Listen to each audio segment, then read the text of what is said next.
ना फकीर मोहम्मद अली मोहम्मद मोए छोकरे के पुलिस वारा हणी गयो आयो मूंखे न्याय खपे तो काल अटाए कोई आयो न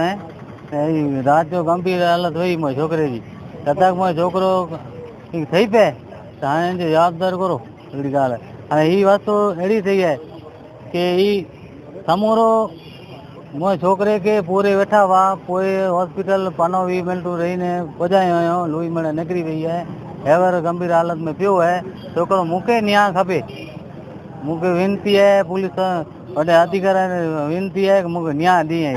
जी आज अमे एकोड होस्पिटल में पीड़ित परिवार ने मळ्या छीए अने पीड़ित व्यक्ति ने पण मळ्या छीए पीड़ित युवान की हालत बहुत गंभीर है। पीड़ित परिवार द्वारा अमने जाणवा मळ्युं छे कि काले सांजना भागे ट्राफिक पोलीस द्वारा युवान ने माथाना भागे गंभीर इजाओ द्वारा मारवामां आव्यो छे अने त्यारबाद पहलू इंसानियतनो नियम ए छे कि जो अगर लोही निकळतुं होय अने दर्दी खूब ज गंभीर हालत में होय तो सौ प्रथम तेने होस्पिटलाइज करवानी जरूरत होय एना बदले पोलीसे एने 20 मिनिट सुधी गोदी राख्यो छे तो खरेखर आ वस्तु निंदनीय छे। एक ट्राफिक पोलीस छे जे खरेखर आवा नाना नाना लोकोने मार मारवामां आवे छे जे एक ट्राफिक पोलीस छे जे मोटा मोटा मस्त मोटा वाहनो चाली रह्या छे तेने रोकवाना बदले नाना नाना जे गरीब लोको छे एने रोकी रह्या छे। एक ट्राफिक पोलीस छे जेना लीधे मोटा मोटा वाहनोना लीधे एक एक परिवारमांथी 3-3 दीपो उजाई गया छे एनी पूछताछ नहीं करता ओवरलोड जाए छे तेनी पूछताछ नहीं करता ते छतांय आज जे ट्राफिक पोलीस छे गरीब लोकोने આવી રીતને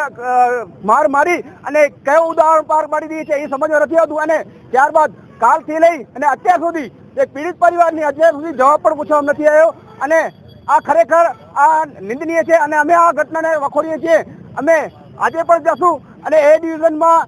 તે જવાના છીએ અને એના માટે અગર જો રોડ રસ્તા બંધ કરવા પડે અને ન્યાય માટે જે પણ રસ્તે જવું પડે પીડિત પરિવાર સાથે છીએ અને કોર કમિટી અખિલ કચ્છ મુસ્લિમ યુવા કોર કમિટી પીડિત પરિવાર સાથે રહેશે। બારાપર ગામના એક નવયુવાન ત્યાંથી પસાર થાય છે અને ક્યાંક ટ્રાફિક વધારે હોવાના કારણે પોલીસવાળા સીટી મારી હશે ને ક્યાંક આગળ પાછળ નહીં જોયું હોય અને નીકળી ગયા હશે। ત્યારબાદ તેને એવી પરિસ્થિતિમાં કોઈ પોલીસ કર્મચારી આવી કરીને એને ધોકો મારે છે જેના કારણે એનો પાછળના ભાગમાં હેમરેજ થઈ જાય છે અને બેભાન હાલતમાં પડી જાય છે અને કુર્તા ત્યાં સુધી હોય છે કે માર માર્યા બાદ એમને પોલીસ ચોકીએ ઢસડીને લઈ જાય છે અને 20 મિનિટ સુધી ત્યાં કને ગોદી અને માર મારવામાં આવે છે જેમાં ઘણા કર્મચારીઓ પણ એમાં ભાગ લીધો છે। માટે વધારેમાં પાછું એવું છે કે પોલીસ અત્યાર સુધી નિવેદન લેવા પણ નથી આવી। દુઃખની વાત ત્યાં છે પોલીસ પ્રજાનો મિત્ર છે અને અત્યારે જ પોલીસ જો આવી રીતે ક્રૂરતા બતાવતી હોય કે ટ્રાફિક જેવા નાના એવા નિયમમાં ક્યાં આગળ પાછળ માણસ થાય અને રીતસરનો એલ્યુમિનિયમનો ધોકાથી માર મારવામાં આવે અને એનો માથું એવી હાલતમાં ફાટી જાય છે કે એને હેમરેજ થાય છે અને માણસ બેભાન હાલતમાં થઈ જાય છે। એટલે માટે અમને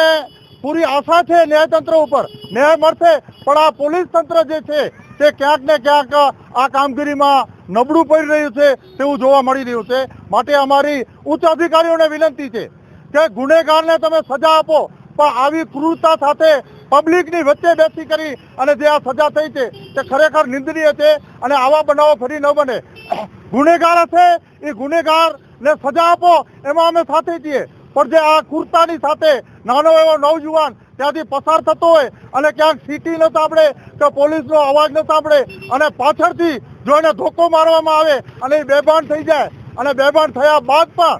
માનવતાની જગ્યાએ તેને ઢસડી અને સીધા પોલીસ ચોકીમાં લઈ જાય છે અને અન્ય કર્મચારીઓ ત્યાં કને માર મારવામાં આવે છે તે ખરેખર ફરીથી નિંદનીય છે અને તેના માટે